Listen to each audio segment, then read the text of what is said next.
This is Tom Tolles, and you're listening to the Tim O and Harley Show. Eat me. Welcome to the Tim O and Harley Show.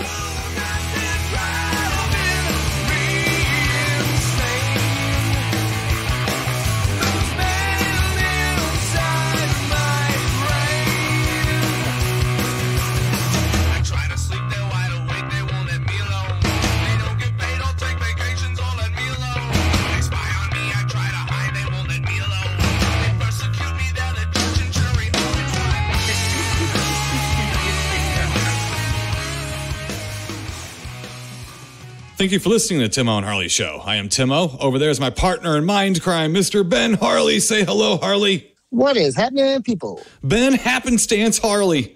That's me. So, back from the space station, Mr. Ben yes, Harley. I'm back. Yeah. I'll tell you what, I thought I was impressive with social distancing. Mr. Ben Harley gets up in the space station, says he needs a break. That's right. They told me. They said, we need some social distancing. I was like, all right, I got this. Good thing the green slime didn't show up while I was there, Tim. No. Did you confirm or not that COVID can survive in the vacuum of space? Yeah, I confirm it cannot survive. Excellent. Yeah.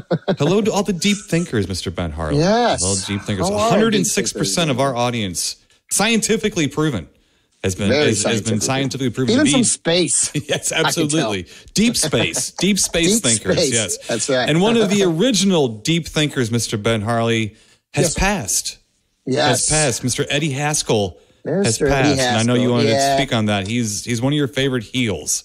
Oh, by far and away. Yeah, Mr. Haskell, as we'll refer to him. All right. Yeah, no, you know what? Yeah, growing up, my brother and I, one of our favorite shows, besides that Grizzly Adams and I think Sanford and Son, Greg and I watched Leave It to Beaver. And I know my brother still, to this day, is such a huge Leave It to Beaver fan. And I got to say that Eddie Haskell is one of my favorite TV characters of all time. Mm-hmm. Just... You know, and I know he was smarmy and a creep and all that, but man, he was good. And it's funny, reading a little bit more up on him yesterday, he was only supposed to have one episode on there, and the episode worked out so good that they brought him on as a main character, which is a testament of how good of a job he did, you know. Right. And but yeah, what'd you call him, Tim? The original heel. So one of the original heels. Yeah, and absolutely. Yeah. So like I said, and a deep thinker, deep thinker. You got to be a deep thinker to talk your way out of all this stuff that Eddie Haskell talked his way out of, right? Oh boy, did he get some people in trouble. And like I said, he's, I just like to think that he's up there right now complimenting on Mrs. Cleaver's dress as we speak. Right. So, but I think I loved, what was it? Ward Cleaver said, well, every teenage boy's got to have one creepy friend. So there he is, but what a great actor, and I know he did a lot of other stuff too. He was on, Petticoat Junction, Lassie, did some Western stuff, too. And,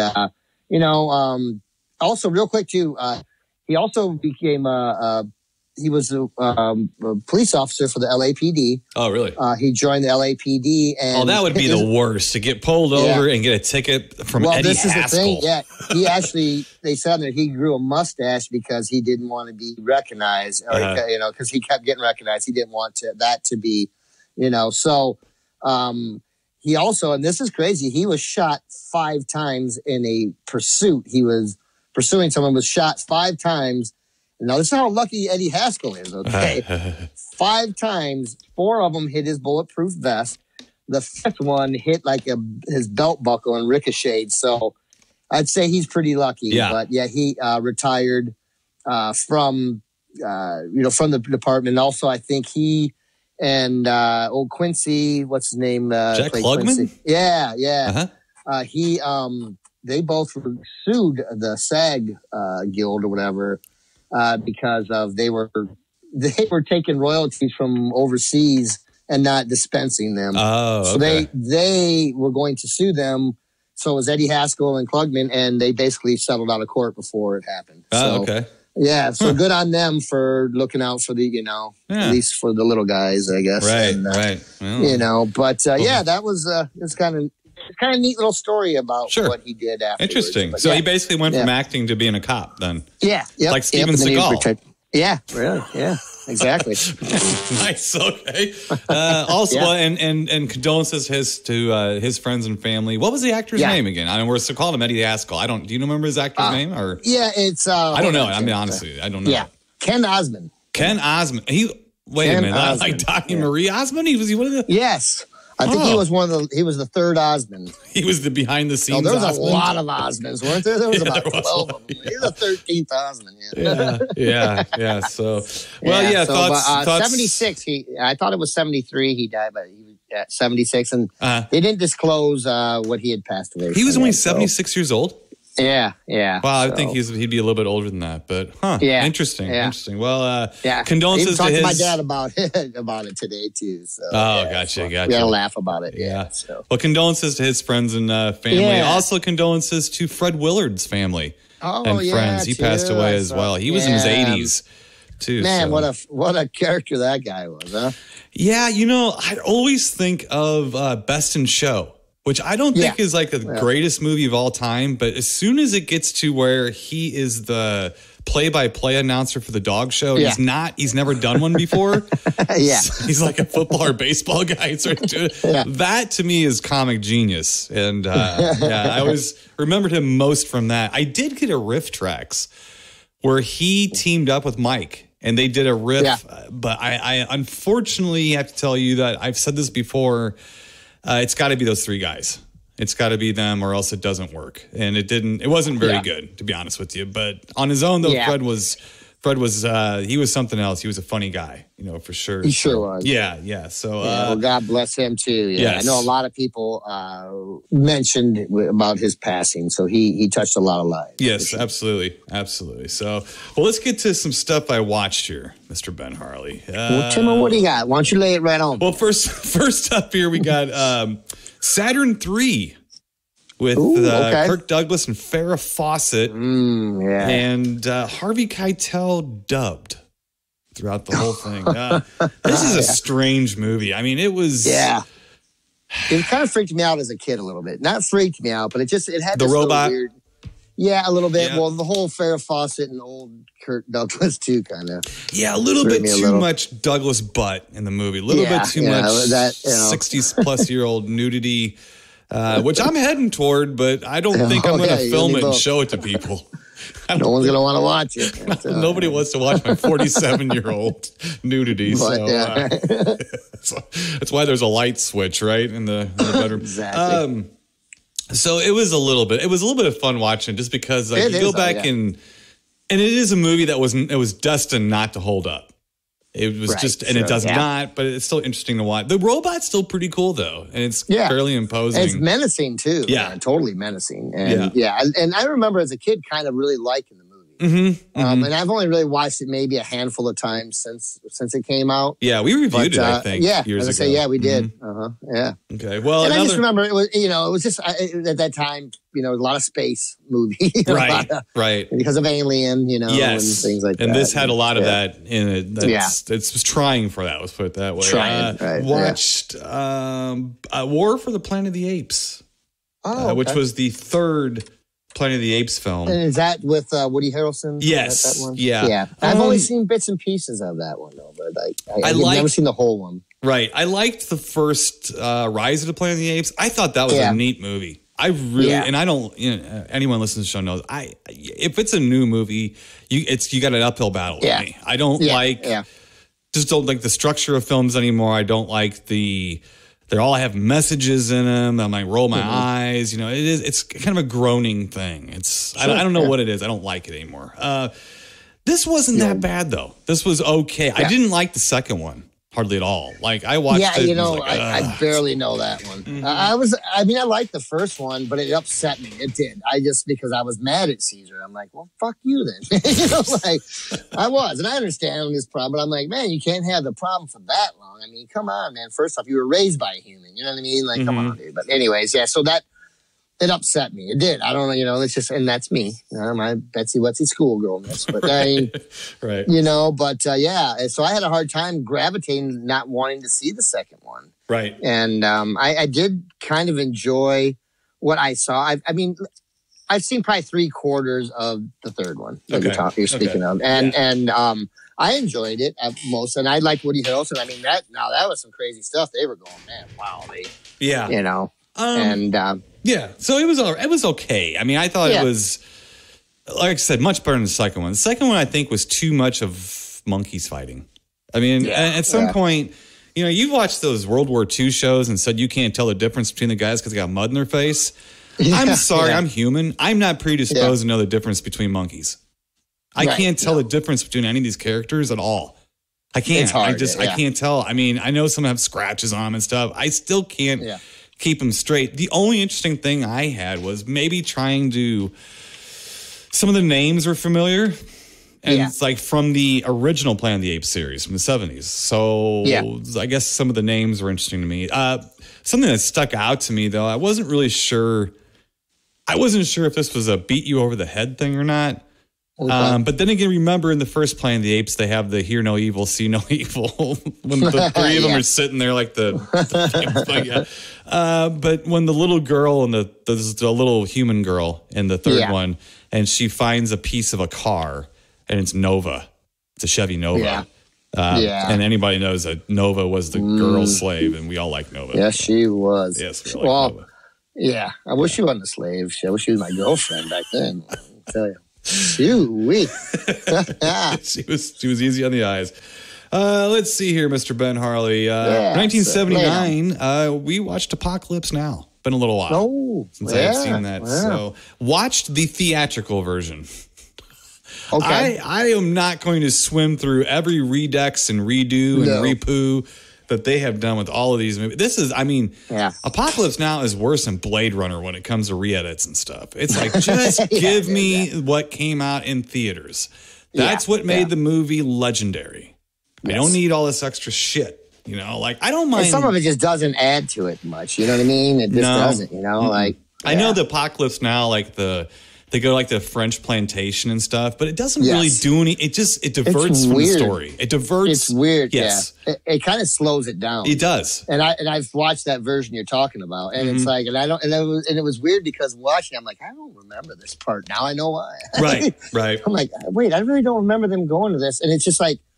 It kind of takes you out. I mean, I guess it's supposed to give you a breather, maybe, but I don't know. It just didn't fit, really. It was okay. I mean, it's fun to watch. Sure. When I was a kid, I loved that movie. When I was young, like high school, I mean, I love that movie. I watched it all the time. Yeah. But that's part of it, though. You know, sometimes I'm not saying I outgrew the movie. I just saw it a shit ton of times, and there's just a lot of other things I need to be watching. Well, one of my best friends growing up, saying it was like one of his. It still is his favorite movie. You know, so we'd watch it quite a bit too, you know, and or talk about it, or he would, you know, and stuff. So, and it is a hell of a movie. Oh, it is, yeah. Hell of a movie. Let's see here from 2020.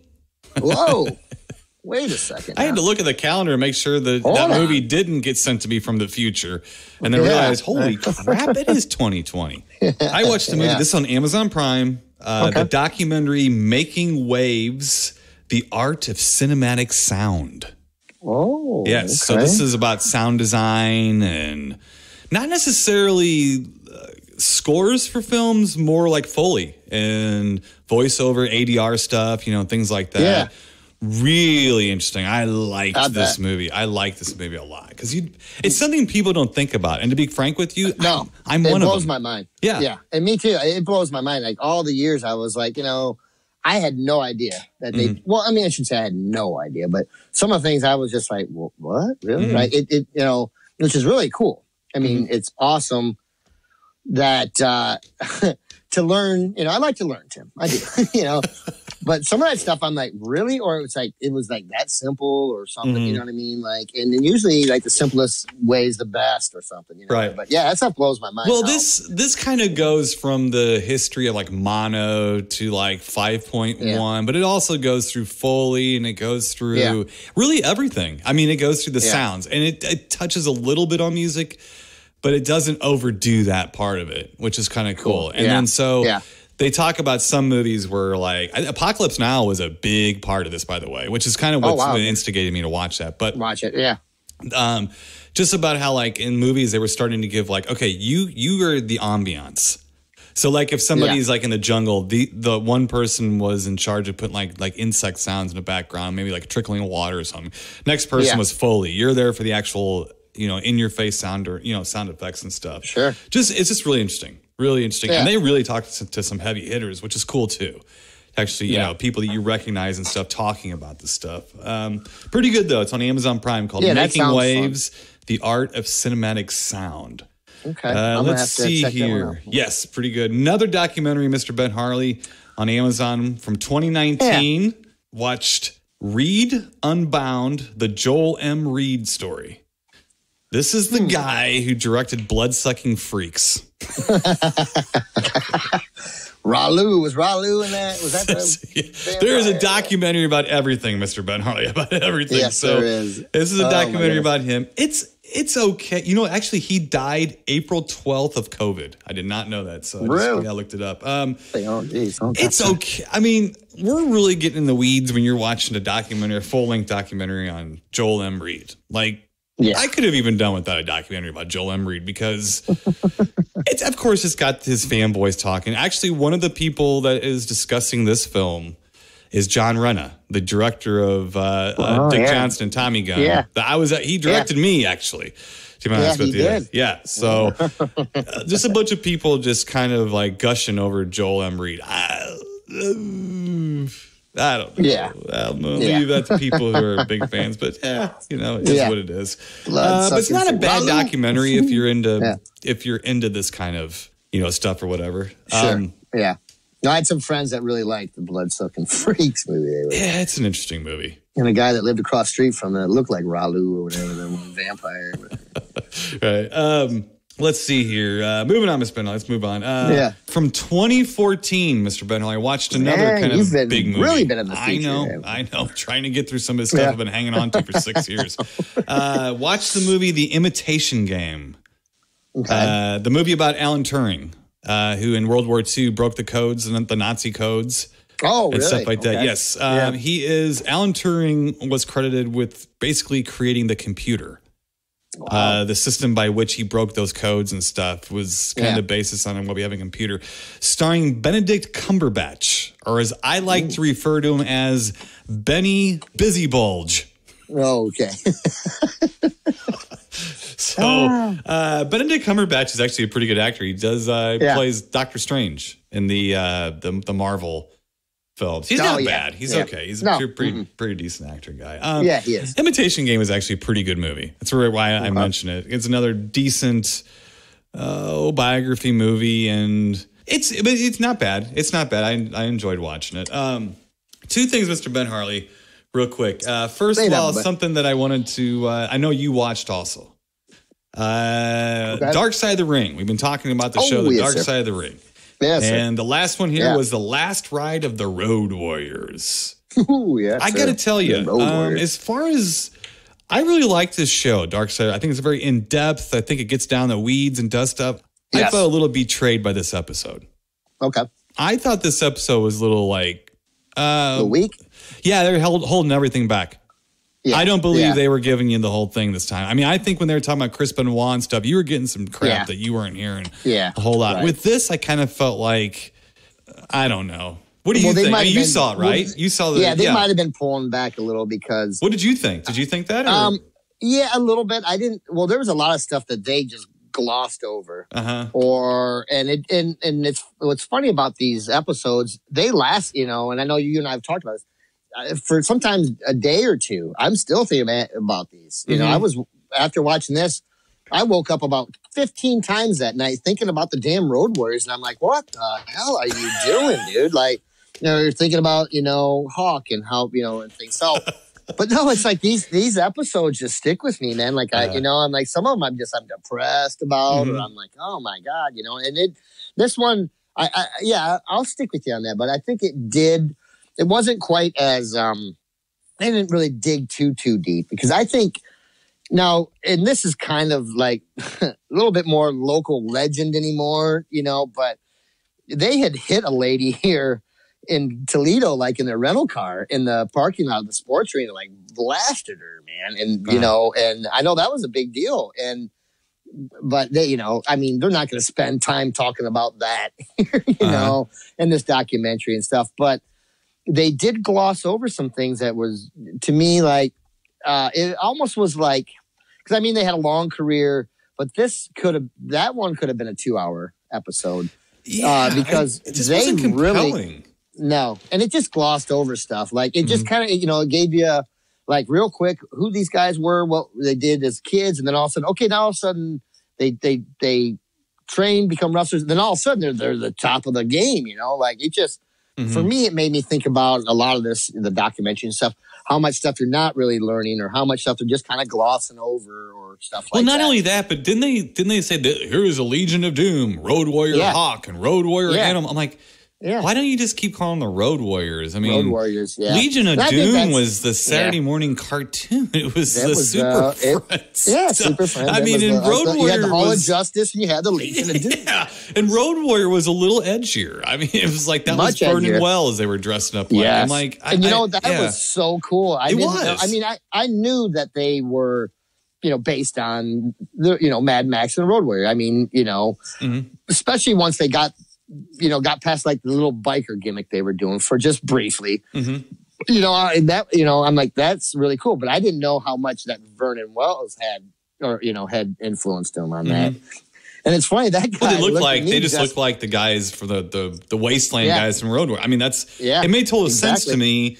And yeah, they were big, bruising, post-apocalyptic looking guys would come up. But I don't, you know, sometimes it was almost like McMahon thought he could. He was smarter. He could make it better. He could do this. Like, why would you? If you're so genius, why did you bring Barry Windham into the WWE and call him the Stalker and put him in all like camo? Like, I don't.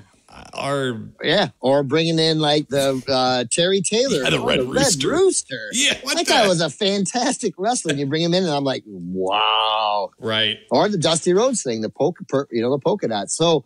Yeah, so I didn't agree with that either, you know. And gobbledygook. Yeah. Oh God. Yeah. Oh my goodness. Yeah.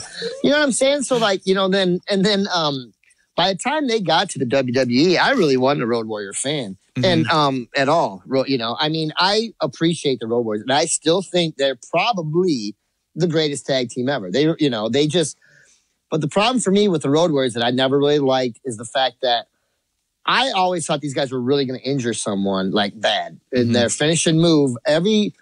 About every one of 3 times they did that, it looked like the guy's going to break their neck. Right. And I'm just like, to me, I don't care how tough you are and all that. That doesn't, if you were to paralyze a guy like that, I'm not going to be like, oh, wow, that was a great, cool match, man. You paralyze it. No way, man. What was the Godfather said he wouldn't take it? Yeah. He wouldn't take the finisher. Yeah. Yeah, because like sometimes like you're doing that. I mean, And I watched them pummel them poor guys back in the Georgia Championship Wrestling days on television. They put them in there with 2 guys that had no business being in the ring with them guys. You know, I mean, jobbers that were just like, you know, and they said, hey, sorry, buddy, even before the match started, because you're about to get your ass kicked. And you sure did. You know, and which now was an Animal that had the drinking thing who passed? Oh, it was a Hawk. Yeah, Hawk. That was their problem with them too. I couldn't never separate him. Like I've been watching wrestling forever. I don't know who Hawk or Animal is. So Hawk was the one who was drinking, and I did he not was a taller, like, little skinnier, but had 2 mohawks. Right. I did not like. They did talk about this in the show. I did not like the angle where he had quit. He had actually straightened up a lot. And then they did an angle on the storyline where he was getting drunk and stuff, and I'm like, I did not like that at all because you wanted to see those guys come back out strong. Now that he was cleaned up and stuff, you wanted to do that, and it's like the only time I ever thought, I have to admit this, the only time I ever thought something like that was funny was when I was watching Jake the Snake wrestle and Jerry Lawler's made a comment when he was commenting that they found blood in his alcohol stream system. That was pretty funny, but I think he was teasing him a little bit. But at the same time, it's like that wasn't really an angle as much as that was. That was something that maybe he might have gotten in trouble for saying too, because it was funny as hell. But that's back when Lawler used to be hilarious. Oh, God, I mean, just hilarious. One of the funniest. Him and Heenan were 2 of the best commentators ever. Because Once he got going, the King was great. Right. Were you watching when he had a stroke or a heart attack? No, I was watching when that happened. That was really. I was like talking about uncomfortable. It's like, God. Yeah. But I think after that, it was never the same. Like he was never quite the same. But I just didn't. Anyway, getting back to the road, I did not like that, and I think it buried them. No, it was a terrible angle, and it made them mortal. That's not good. Oh yeah. And then it also it upset the fans. And then when they did the whole angle of him being, and I remember watching that episode, him being up on top of the truss, the light truss or whatever, and getting pushed by Draws. And I was like, holy crap, man! Wait a second, dude. Wait, come on, man. Are we really going there? Type thing. And I do remember, knowing that he had an alcohol problem, drug problem long before they did that angle, and then when you watch that, when they were at Wembley Stadium, holy crap, man. Holy crap. That guy was wasted, man. And I felt bad. I'm like, and I can understand with Animal getting upset, being like, dude, you're going to, first, they couldn't even do the finishing. Well, I was going to say, you got to give him credit. You got to give him credit because they were going to do it. And Animal was like, no, we're not doing it. I'm not doing it. He said he can't even claw on the top rope. Right. And then he was in the way, so they had to make up a finisher, on the spot, or make up the ending, right. Yeah. On the spot. Right. And I think that really killed them because from that point on, they just kind of went down. One thing I will say, Tim, that I loved though about this is when they talked about how them getting started, that they went, to Georgia Championship Wrestling, then to the NWA, and then to Japan and all these other places. And dude, that was great. I was sitting back thinking, look at that. That was when wrestling was so fucking awesome to me because these guys could split and go, and do a stint, and then go somewhere else and then come back and it's fresh again. And then they go somewhere else and wherever they go, it's fresh, and I just miss those days. It's getting kind of back to that a little bit because you have, your Impact and you have the AEW now and I'm happy about that because that's what keeps the wrestling fresh, and guys can go to territories and, and it was awesome to see that. That stuff just made my heart swell. I'm like, oh God, I miss those days. And, but when the Road Warriors and got to WWE and they took Precious Paul and, just called Paul Ellering and they gave him a damn dummy named Rocco. I'm done, dude. I was done. I'm like, this is a joke to me. It was a comedy act. And it dissed the Road Warriors. But I will say, to this day, they are probably one of the greatest, if not the greatest tag team. And Hawk, God bless his soul, as many problems that guy had in the ring. Guy was one of the greatest workers of all time. And on the mic, that guy was believable, man. And I was scared of him. Like, I was scared of, Nikita Koloff, man. No, I don't want to make that guy mad. No way. Right. You know what I mean? I got to punch your face off, He was funny to watch. Oh, I've never in my life seen him talk. Yeah, I was blown away. I was like, I turned to Wendy. I said, I've never seen this guy talk without a Russian accent in my entire life. And he was even commenting. I was like, yeah, I'm not from Russia. Yeah. No. He was funny. And man, that guy was a badass, man. He came out, to me, that's when Goldberg came out, the only person I could to equate like a Goldberg was Nikita Cole. When he came out, he was like that, where he was just so big and mean and nasty. Yes. And you were like, oh God, that guy will kill anybody. Right. I think when you have a guy like Goldberg come out, like the Goldberg, it was over once he started talking. Yeah. Because he had a terrible voice and he wasn't good on the mic or nothing like that. No, terrible. And sometimes these people, that is their gimmick. Goldberg running out, beating up people, and then going back. It was sort of like the Ultimate Warrior's gimmick was, I can't wrestle, so I'm going to do this insane, I don't know, nobody knows what I'm talking about promo. Yeah. I'm going to run to the ring, exhaust the hell out of myself, do 6 moves that I have predetermined, and then run back to the back and then lay down before I have a stroke. Yeah, exactly. Yeah. And that you can't stop that. You can't have a long match with him and they don't work. They didn't work. So I think he had one long match with Hogan that was like a real good match, and that was almost it. So sometimes with guys like Goldberg and the Road Warriors, 2 of the most boring wrestlers of all time. But you can make them exciting by allowing them to do the little thing they do. Yes. And it was cool. It was fun, Yeah. I haven't seen the dark side of the ring with Hulk Hogan yet. Nope. Nope. Where he had to where he had to drop all the steroids and came out and got and he jobbed to Yokozuna.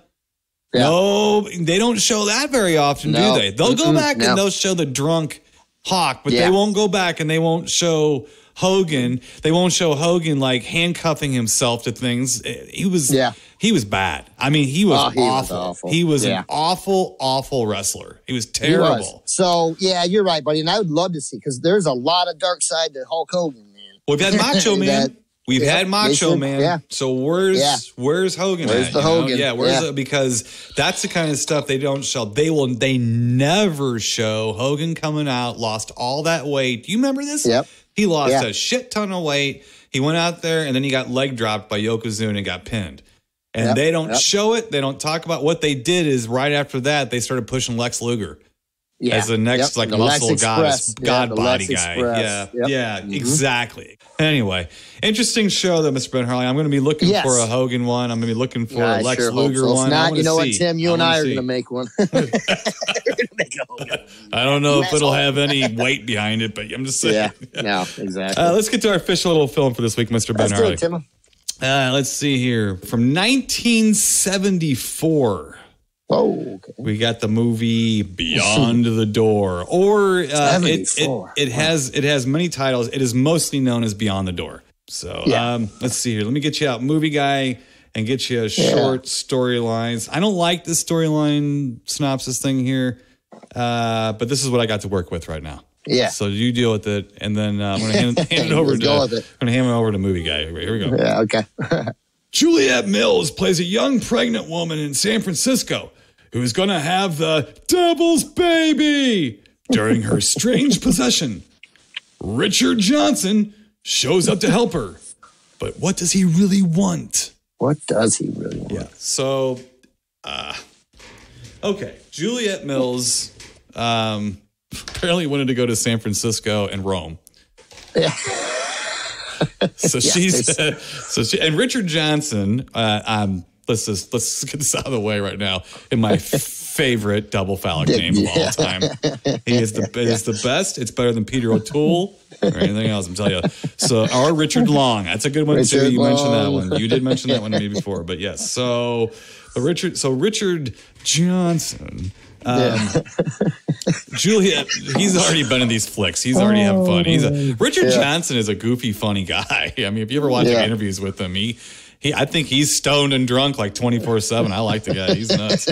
Let's see here. But Juliette Mills is basically a pregnant woman who's going through an exorcist or going through a possession a la The Exorcist. This is an Italian film that clearly is capitalizing off of The Exorcist and some Rosemary's Baby thrown in there a little bit. But mostly The Exorcist. Mostly The Exorcist, Yes. So, Mommy Dearest, maybe. So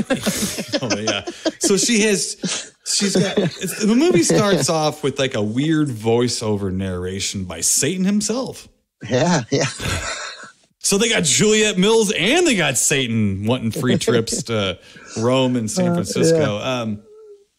So pretty much setting up the plot, therefore bypassing any necessary filming or plot development.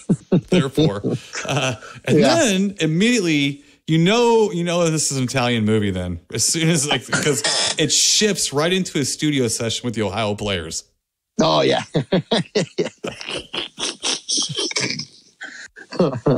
Because basically they're playing the theme song to the movie, the opening, and then it kind of cuts to a band in the studio, like they look like the Ohio Players. So now I'm really not sure here that the lyricist is going to challenge for the title of the Electric Poet. Let's just put it that way. No. Okay. All right. Let's see here, and then it kind of cuts to Juliette Mills driving around with her potty mouth kids. Oh my God, them kids! The little girl in this is like profane, absolutely profane. Yes. Man, bad to the point where I'm like, this little shit, man. I swear to God. I mean, I couldn't believe it. I was like, wait, is this for real? And it was kind of trying to be cute and funny, sort of like the Bad News Bears, and it was not working at all. Not working at all. It was, and the other was not Tanner Boyle. No. So she was one. She was one box of issues, and then we turn to the boy who is drinking pea green soup out of the can. Yes. So that should have gave you something away right there. Did you also notice in his bedroom he had a poster of pea green soup on his wall? No. Yes. No, I don't think he did. Right above his bed. Right above his bed, there was a poster of pea green soup. Everybody on the face of the planet knows that in The Exorcist, Linda Blair threw up pea green soup. Soup, yeah. I don't know how much more blatant of a little signal you could get there. Anyway, those kids, I was ready for those kids to go. I was like really angry at that little girl. Like, man. So then Juliette Mills has a husband. Yes. Who is actually one of the only Italian actors in the film. And he was voiced over by that guy. That guy did Alice Cooper in Monster Dog. Oh, yeah. Same guy, right? Did you notice the voice? It was like, yeah. So that was interesting. So they find out that she's pregnant again. Yes. The reaction to pregnancy is not exactly the one a woman was hoping for, I don't think. No. He basically says, I can do better than you. We have 2 kids. Now we're going to have 3. Oof. Yeah. Way to go, Harold Handsome Pants. Way to go. Exactly. That mustache and fro are giving you away. It's not going to... It's Mr. Collar. It's not hiding the fact you look like Beaker. It's just not doing it. Yeah. So, right. So... then what we have is Juliette Mills pregnant and then going through like different possession moments like throughout the house and things like that. Like things start happening in the house. So you get a little bit of like a ghost story and things too. It seems like ghost. Thing. Yeah. You get a lot of that. Like things moving around the house and she's floating through the air and her head's twisting around. Yeah, and the kids are seeing some things and yeah. Because at first she wants to get rid of the child, and her doctor's saying, no, well, we could. And then all of a sudden she freaks out like, no, you're trying to take my baby now. You're like, wait, what the hell just happened, man? Right. Like, she slowly, like you said, she slowly starts to do more and more Exorcist type stuff. Right. You know, and so throughout the pregnancy. Yes, it's very Exorcist, very Rosemary's Baby. She's going to get checked on her baby, and then she's like has possessy things going on. And and so smacking her kids around here and there. Yeah, she gets mean. And things. So and then we get basically like Satan is represented by a point of view shot. Yeah. Okay. So accompanied with a sound effect. So there is a point of view and sound, which is very normal for a 70s film. You don't see what the creature or the antagonist or protagonist, whatever you will, are doing. So you have a point of view shot handheld to show you that you're seeing what the monster or bad guy is seeing. So so then there's a sound effect used to signify the presence of evil. Evil. The sound effect, Harley. Now, everybody understand this is going to sound immature, but think about it. Okay? It sounded to me like an FBI recording of Barry White getting fellatio.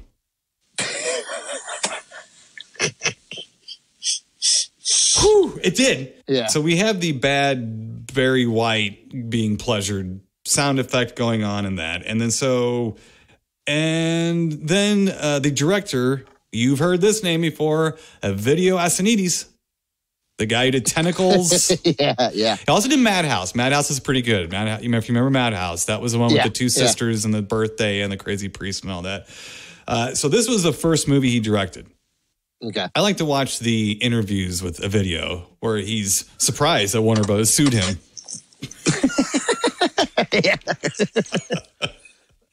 Oh, man. It's like you had the head turning around and you had the pea green soup on the wall, my man. Like on the wall. It's like, anyway, why else? There is, I mean, it's like, it's almost like they took everything they could from The Exorcist as far as like the look of her. Yeah, the pea green soup, the head turning, and like, Right. So, but that's what you got. So you have basically a possession movie with some of the cards shifted around. So you had The Exorcist and Rosemary's Baby, mostly The Exorcist, a little bit of Rosemary's Baby. It was almost like someone was like, man, Rosemary's Baby really makes me want to make a movie about a possessed baby in the womb type of thing. And then someone said, oh, but then The Exorcist is a good movie. So we'll make it like The Exorcist and throw some shit in that Rosemary's Baby had. Yeah. And then a video is going to wonder, how the hell do I get sued by Warner Brothers? I don't know. Maybe the head's spinning around. Might have done it. Who knows? So, which by the way, they settled out of court. Did they? Okay. Yeah, no, I don't think they could do it. If the script was the same, you had something, but they can't visually. They couldn't visually do anything about that. So anyway. This is an Italian movie that's pretty typical. It's insane, crazy. Try to follow it if you can. Yeah, but there are effective moments. And the effective moments are extremely effective. Yes. Which is okay. I was going with it. I knew what I was in for. But yet, like, there's a little bit of downtime on some of the things that just I was like, it's okay. Mm-hmm. And then they really did ramp it up after a while. After Dick Johnson, whatever it was. Richard Johnson. Richard Johnson. Yeah. He portrays her ex-lover Dimitri in the film. Yes. Dimitri. Yes. And Dimitri keeps showing up. Mm-hmm. And I know she mentions the name Dimitri, so her husband at this time knows who Dimitri is and stuff. And then Dimitri confronts her husband and says that it's only I can help you, and stuff. And you think Dimitri's on the up and up, but he's not, is he, Tim? And that's the thing, and that's where the movie gets murky because you have Richard Johnson, they keep showing him drive off a cliff, and like Satan talking to him and wagering something. If you can get a clear picture from the beginning of the movie to the very final shot as to exactly what that wager was, I could not. And I knew this movie. I know this movie. So I thought, this time I'm going to watch it and I'm going to catch it. I'm going to figure out exactly. No, I still can't. I still can't square what the hell was supposed to go. Somehow the devil made a deal with Richard Johnson. Yes. Not to have the accident end his life at that moment, I guess. He's going over a cliff. But in order to have extra time on Earth, Richard Johnson has to go to his ex-girlfriend and make sure a baby is born because that baby is going to be the son of Satan. Yes. Kind of how I'm reading it. The born again baby. Yes. That's kind of how I'm reading it. Yes. But you have to really kind of hack through it and kind of say, you gotta connect your own dots. Tim O's advice many years ago and just said, if it's Italian, go with it. So I did. I just went with it. And I really did. Well, and that I have to admit, that was challenged. Dimitri. That was challenged. Yes. And I don't know what version of this you saw. See, I saw an international version of this movie.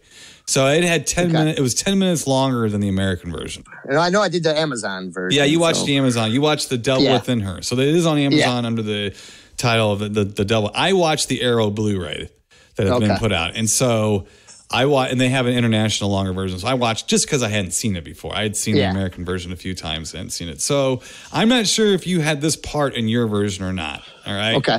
But I'm the guy who's always telling you to go with it. And that theory was challenged very strongly when the husband is walking down the street.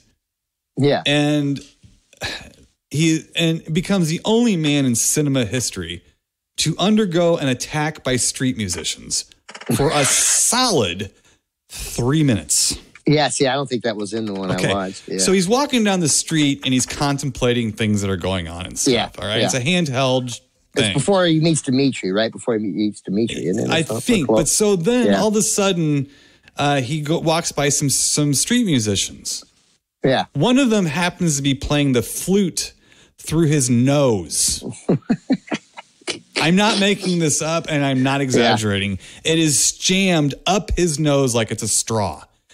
And he is dancing around the husband while the husband's trying to get away from walking in his face, blowing the nose flute into his face for a solid 3 minutes. Yeah. Yeah, no, that wasn't in my version. Yeah, whatever. I may have to send it to you if you missed it because I was like, oh, man. You can cut now. You can edit now. You can cut, You can cut now. And it was just something that I don't remember ever seeing before, probably because I didn't watch that version of it. So we do have that. So if you watch the internet, the husband, by the way, was there's some kind of thing with the Italian films. And so you have to understand that this Richard Johnson, Juliet Mills, both British actors. Okay. Yeah. In order to get like funds or something by law, I don't know, I guess it's Italian law or something, you have to employ Italians. Okay. So they basically had to cast Italians in the film. So the husband was played by Gabriele Lavia, who is in a couple like Argento movies. He's in like Deep Red and Inferno. Yeah, he looks familiar. Oh yeah, and the fact he was voiced over. You know, what's funny is that he was voiced over, and I could read his accent on his lips. Yeah, that's pretty funny. And then of course Juliet Mills. I know her from Avanti with Jack Lemmon. She's Haley Mills' older sister and John Mills' daughter. She's a pretty woman. She looks she's very pretty. Yeah. Yeah, it's funny. She looks, or what's her name? I guess. From the Spider-Man's. What's her name? Kirsten Dunst or whatever. Kirsten Dunst. I could see that. I was like, there were certain parts. I'm like, God, she looks almost identical. I'm like, Kirsten Dunst must be her reincarnated doppelganger or something. I mean, there were certain parts where I was like, she was unmistakable for her. I was like, wow, I was kind of. But I enjoyed her in the film. I thought, until she started smacking kids around and being a genuine asshole, Other than that, it was, and having like pudding and zingers coming out of her mouth. Yeah. Oh yeah. She's actually married to Maxwell Caulfield from Grease 2, the motorcycle guy from Grease 2. And he's 18 years younger than she is, so she must be doing something right. So she must be doing something right. Yeah. Your instincts are on point on this one. So I think, they're still married. Yeah. So that says something about both of them, to be honest with you. Yeah. Right. She's a looker. Oh yeah, absolutely. And that's the funny thing too, because I was talking to Angela, because the husband was kind of blowing her off. Husband was like, I could have done better than you. Saying the really bad things to her and stuff. And in Avanti, she's opposite Jack Lemmon. And she's considered fat. Yeah. Now I think she gained a few pounds for the role. But there's she's nude in the film. There's a couple, and it's like, I'm okay with this. Like, I don't know where fat's coming in. But then again, there's Hollywood fat, and then there's fat. There's fat, yeah. Right. So exactly. Anyway, but she is John Mills' daughter and Haley Mills' sister and stuff. So and we all know Richard Johnson. We know Richard Johnson. And I mentioned a video last night, Asanitis. From Tentacles and Madhouse. Pseudonym Oliver Hellman. Or whatever. So this movie made a ton of money, though. It made a ton of money in the States. Yeah. And I saw this on late night television. States, really? Yeah, wow. I saw this on late night television. It was at Grauman's Chinese Theater and had lines wrapped around the block. Wow. Yeah. Huh. They were expecting The Exorcist, and they got. No, a little bit. Yeah. Well, I mean, people wanted more. They wanted more. I mean, listen. You can't blame the producers of these. Well, you can, but the audience ate the stuff up. They saw The Exorcist. They wanted more. They wanted more. It's just like when Scream came out. Well, how many slasher movies came out after? They wanted more and more, and just like more that. And more. How about after Halloween and Friday the 13th? More and more and more and more and more. Right. So that's what. And I'm glad they actually re-released the Exorcist in the theater, and I went and saw it. That was great. Except the fact it was only me and my friend were the only two people in the whole theater. It's a little scary. How old were you? I was in my 20s, and I just I broke my ankle. No, I guess I was in my 30s. I'm sorry, and I broke my ankle, and my buddy came and said, "Hey, you want to go?" I said, "Yeah, let's go see." It was like 11 o'clock in the morning. Show. And so I went and crutched in there and we went to get popcorn, and I said, well, you need some help? He said, you can't help me. And I said, well, what do you want me to do? He said, well, crutch your ass down to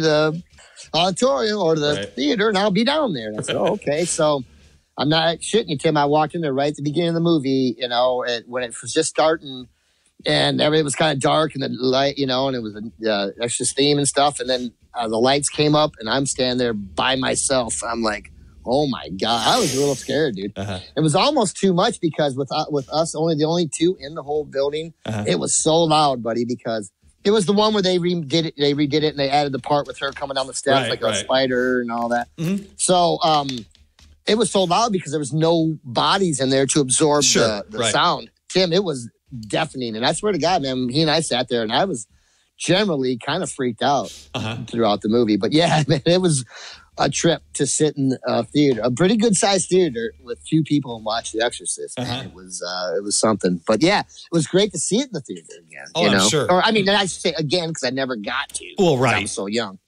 And no, I wasn't going then. So, but this did well. No, it did. It did excellent. It made like, it cost like, I don't know, $400,000 to make. It made like $40 million. Wow. Yes. And so actually, all things being equal, it was more profitable than The Exorcist.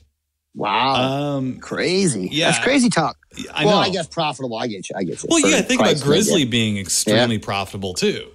Yeah. And stuff, and which is considered a Jaws riff, in a way. Yeah. This is, I think, way more of a Jaws straight. On land. Yeah. This is a way more of a straight rip-off. Yeah, of a movie than that too. Sure. And stuff. Yeah. So, and these Italian guys, it's like, is it a ripoff? Well, it is, as The Exorcist is a ripoff of Rosemary's Baby is a ripoff. No. You had actual shots that were exactly the same. So different than than Rosemary's Baby. Right. I mean, like night and day almost. Yeah, I mean, same theme. I get the theme, but right. No. I mean, they had like a couple of major things that happened in The Exorcist, like the head going around 360. The spitting up of the goo and all that. That was right there. But at the same time, again, there's still some very effective moments. And quite frankly, Juliet Mills is real effective. It's kind of a creepy, possessed woman. Yes, she is. And there's a part where like Richard Johnson is beating on her stomach, and I had to I didn't like it. I was wincing a little. I was like, oh, ooh, because it's just. Because he's freaking out because the devil's like, oh, no, and he's like, you tricked me, and he's banging on her stomach, man. Right. And I was like, for me, that was the hardest part of the movie to watch, really. It was like, whoa, okay. I think I've had enough of that, Well, and then, if I would have known better, I would have said this was a ripoff, but now I'm looking at it in different ways. And then there's the toys coming to life. Yeah. And that kind of was riffed in Poltergeist. Yes, yeah. Yep, exactly. Yeah. I mean, there's some similar things. Around, it does. Yeah. So there's a lot of glowing eye dolls and things like walking around and some of those, it's almost like there's an effective moment and then it edits to an ineffective moment. Now, Tim, can you explain the ending though of the film to me? Did I miss something? Well, I think because I think Richard Johnson refused to, when he was beaten on the belly. Yeah. I think he was refusing to allow the baby to be born. Right. Throughout the whole movie, you keep hearing the child must be born. The child must be born. So did it affect the other child then? And the other kid? Did it? I don't know. I was like, the kid at the end, the one boy, the little boy, he's opening up the present, and then it's the red car, and he throws it off It was just an open ending. That was just and I was like, so he's that's what I was wondering. I was like, so was that kid there? I don't know. That was the original. Was it he the devil baby then already? You gotta go. You're getting shit. I went with it, Tim. You're getting shit thrown at you that looks creepy. Right. Really, when you think about it, you're getting shit thrown at you that looks creepy. I mean, and in fairness too, The Omen a couple of years later would do the same thing. Sure, in a way, sort of, in a way. But yeah, the glowing eyes and stuff was a little different. But there was some different stuff from The Exorcist in this. Yes. For sure. But very similar at the same time. Yeah. I mean, they would try to, it's almost like when Diamond Dallas Page wanted to use Smells Like Teen Spirit for his entrance music, but instead had someone who had it being played backwards. Yes. Right. That's kind of what this is. It's like a mirror image of it in a way. Sure. I have seen so much worse, though, especially from the Italians. For sure. And part of the joy of this film is watching it and catching all the jaw-dropping moments where it's like, oh, I saw that in The Exorcist. That's The Exorcist, and stuff. So in a way where Great White is very much like Jaws and Jaws 2. This is very much like The Exorcist. So, I don't really know exactly how to how to rate it, though. I really don't. right, me either. It has like a moment that's good and then a moment that's not. Richard Johnson's performance is good. Juliette Mills and Richard Johnson got to voice themselves over, which helps tremendously. Sure. That it's them doing the dubbing for themselves. And that it really does. That puts the movie in a different league. It does. It puts it in a completely different league because you will see Italian movies with like, people that you know, like Eli Wallach and stuff, and they're dubbed. Yeah. And you're like, God, come on now, you know. Yeah. So I give them credit for that. Sure. You know, for sure. And they, here's the other thing too. They played it straight. Yeah, they do the whole time. Right. The whole time. They totally played it straight. There's no really monkey business about that. There's nothing really funny, too much. No. For sure. I'm going to give it a mild grape ape up. And it's interesting. It's a fascinating movie. I don't know though, Harley. I think a mild grape ape up because of it was interesting. It's not super boring. And the moments that are effective are chilling. Yeah. There are moments where like, ooh. And then it goes away real quick. Yeah. So it doesn't hang on you. So you're not like sitting there dying of fright or anything, but you're like, whoa, ouch, yikes. You know, it's kind of like when a murder hornet flies by your head but doesn't bother with you. Right. Oh, wow, that was something. And it's just an interesting movie. It's historically, it's kind of an important film. Like, it's what you're saying. It's like, and this one really, I missed this one, over the years, which, I guess I'm okay with it. Yeah, same thing with me, Tim. I got to get kind of the real mild grape ape up, only for the fact that, it is sort of a ripoff of, and The Exorcist is one of my favorite movies. Not that I really watch it all that much. It just was an effective movie in my life. And one of the only movies I had to turn off when I was younger because I was watching it by myself. And there was parts I'm like, I'm done. I can't do this right now, And that's an effective movie, and that's an effective movie because I like my scary stuff. And that's the thing. I like to be spooked. I don't like to be grossed out. Right. Now, it just has a little bit of both. And so does this movie. There was a couple scenes in this film that I was like, oh my God. Oh, right. But, I just got to give it a mild grape ape up. Only for the fact that it's just, it had too much of other things in it, but I did enjoy the acting. And I just thought it had its effective moments for sure. The kids are creeps though.